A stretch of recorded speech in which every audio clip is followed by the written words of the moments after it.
عمران خان کی مشکلات میں اضافہ، خاتون جج کو دھمکی دینے کے کیس میں سربراہ پی ٹی آئی کے قابل ضمانت وارنٹ گرفتاری جاری، عدالت کا پولیس کو وارنٹس کی تعمیل کا حکم، اسلام آباد کی مقامی عدالت نے کیس کی سماعت 25 مئی تک ملتوی کر دی۔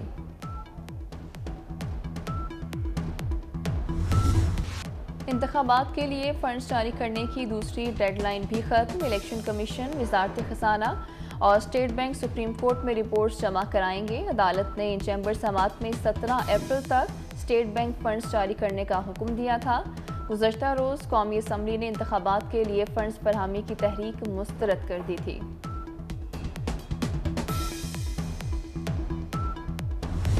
عمران خان کی ویڈیو لنک کے ذریعے عدالت پیشی کی درخواست، اسلام آباد ہائی کورٹ نے فیصلہ محفوظ کر لیا۔ چیف جسٹس عامر فاروق نے ریمارکس دیے، کرمنل کیسز میں مختلف اوقات میں حاضری کی مختلف صورتیں ہوتی ہیں، یہ معاملہ صرف عمران خان کی حد تک نہیں، فیصلے کے دیگر مقدمات پر بھی اثرات ہوں گے۔ کیس میں فرد جرم بھی عائد ہونا ہوتی ہے، کیا وہ بھی ویڈیو لنک پر ہوگی؟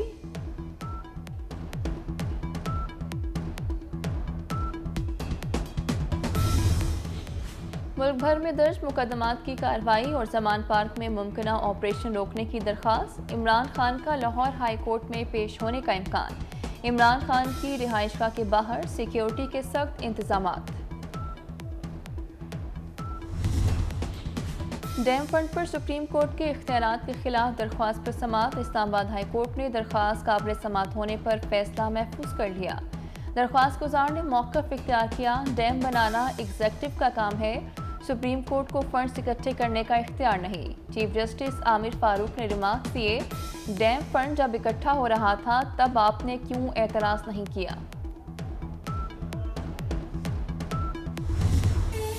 رحیم یار خان میں کچے کے علاقے میں آپریشن کا 10واں روز، پولیس نے متعدد ملزمان گرفتار کر لیے، جرائم پیشہ افراد کے درجنوں ٹھکانے مسمار، بڑی تعداد میں اسلحہ اور گولہ بارود برآمد، عسکریت پسندوں اور جرائم پیشہ افراد کے خلاف پولیس کی پیش قدمی جاری، کوکانی گینگ کے مزید 4 کارندے گرفتار۔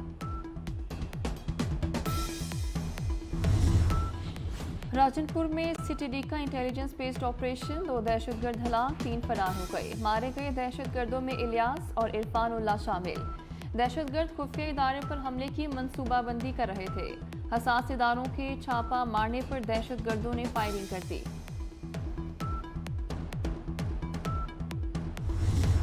انتخابات کے لیے فنڈز جاری کرنے کی دوسری ڈیڈ لائن بھی ختم، الیکشن کمیشن، وزارت خزانہ اور اسٹیٹ بینک سپریم کورٹ میں رپورٹس جمع کرائیں گے۔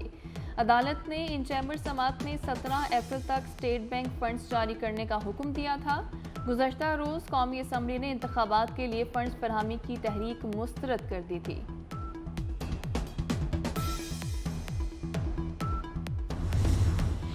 پارلیمنٹ کے قانون پر حکم امتناع، پاکستان بار کے اعلان پر حکم امتناع کے خلاف یوم سیاہ منایا جا رہا ہے۔ پاکستان بار نے 4 صوبوں اور اسلام آباد میں وکلاء کنونشن بلا لیا۔ پہلا وکلاء کنونشن 29 اپریل کو بلوچستان میں ہوگا۔ وائس چیئرمین ہارون الرشید نے کہا ہے کہ پارلیمنٹ کے قانون کے تحفظ کے لیے ہر حد تک جائیں گے۔ یہ قرضہ قوم پہ چڑھ گئے ہوئے 3 ارب ڈالر جو ہے یہ پی ٹی آئی کی حکومت نے بانٹا ہوا ہے، 3 ارب ڈالر بانٹا ہوا ہے۔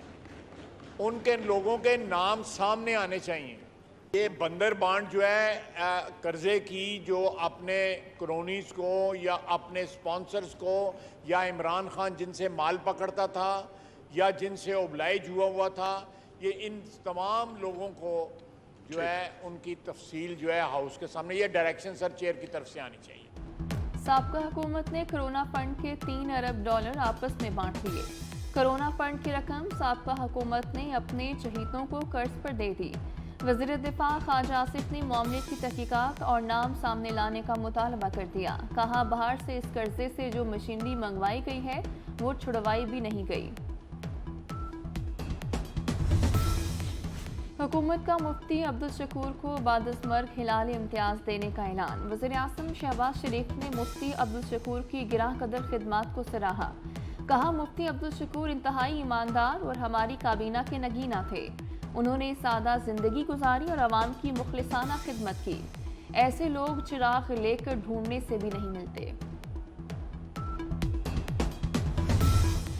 نارووال میں ذخیرہ اندوزوں کے خلاف کریک ڈاؤن، چینی کی چھپائی گئی 1000 بوریاں برآمد، پولیس نے مقدمہ درج کر کے ملزموں کو گرفتار کر لیا۔ انتظامیہ کے مطابق ذخیرہ کی گئی چینی عید پر مہنگے داموں فروخت کی جانی تھی۔ لاہور میں ماحول دوست منصوبے ریور فنٹراوی اربن ڈیولپمنٹ اتھارٹی میں کام تیزی سے جاری۔ گرین کور کو بڑھانے کے لیے روڈا سٹی میں 8 جنگلات لگانے کا فیصلہ، 3 بڑے اور 5 چھوٹے جنگلات لگائے جائیں گے۔ سی او روڈا عمران امین کے مطابق روڈا سٹی میں مجموعی طور پر 14% زمین پر جنگلات لگائے جائیں گے۔ جب روڈا شروع ہوا تو 800 ایکڑ زمین پر جنگلات موجود تھے، اب 1800 ایکڑ پر شجرکاری کی جا چکی ہے۔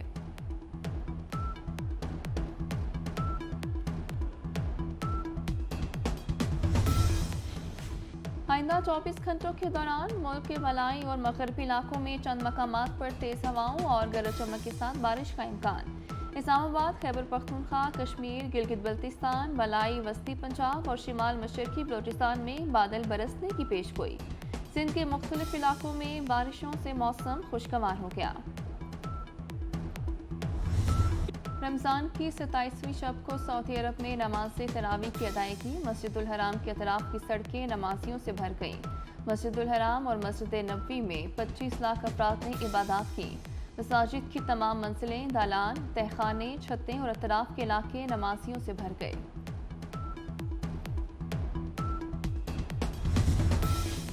مسجد الحرام میں پہلی بار نمازیوں اور زائرین کے بچوں کی دیکھ بھال کی سہولت متعارف کرا دی گئی۔ اطفال مرکز میں عمرہ زائرین اور نمازیوں کے 6 سال سے کم عمر 80 بچوں کی دیکھ بھال کا انتظام کیا گیا ہے۔ 24 گھنٹے کھلا رہنے والے مرکز میں بچوں کے لیے سونے اور کھیلنے کے لیے کمرے بنائے گئے ہیں۔ عید میں چند روز باقی، بازاروں میں گہما گہمی، خواتین کو میچنگ جیولری، چوڑیوں اور جوتوں کی تلاش۔ بچے بھی من پسند اشیاء کا انتخاب کرتے نظر آتے ہیں۔ شہریوں کی جانب سے بڑھتی مہنگائی کا شکوہ۔